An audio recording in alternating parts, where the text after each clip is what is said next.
Jusqu'à l'été dernier, pour les gardes frontières lituaniens, patrouiller de nuit à la lisière de la Biélorussie n'était qu'une simple formalité. Plus maintenant. D'où venez-vous? De Biélorussie, je demande l'asile politique. Vous avez des papiers?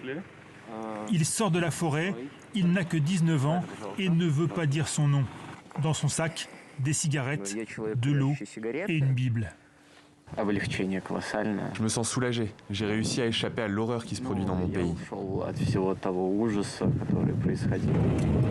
Une voiture l'a déposé à quelques kilomètres de l'autre côté, puis il a fallu éviter les patrouilles biélorusses et se battre avec un genou défaillant, souvenir, dit-il, d'un passage à tabac lors d'une arrestation.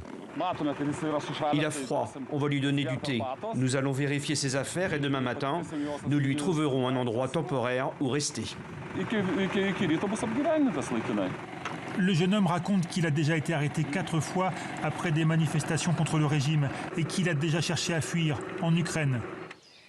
Pour les opposants, impossible de quitter légalement la Biélorussie, mais un réseau d'organisations leur vient en aide très discrètement. Nous leur expliquons que la seule façon pour eux de partir est d'aller en Russie, en Ukraine, en Lettonie ou en Lituanie. Ils doivent comprendre que c'est risqué et qu'ils doivent être responsables de leurs actes. S'ils décident de franchir la frontière, nous les aiderons.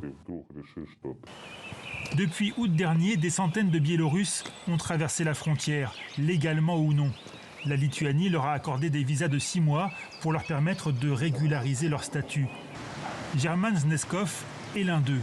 Poursuivi à Minsk pour avoir manifesté, lui et sa famille ont obtenu l'asile politique en 3 mois. Je tiens à dire que nous vivons maintenant dans un pays libre. Mais après l'arrestation spectaculaire de Roman Protasevich, l'inquiétude monte. Même loin de chez eux, sont-ils vraiment hors de portée du régime Loukachenko ?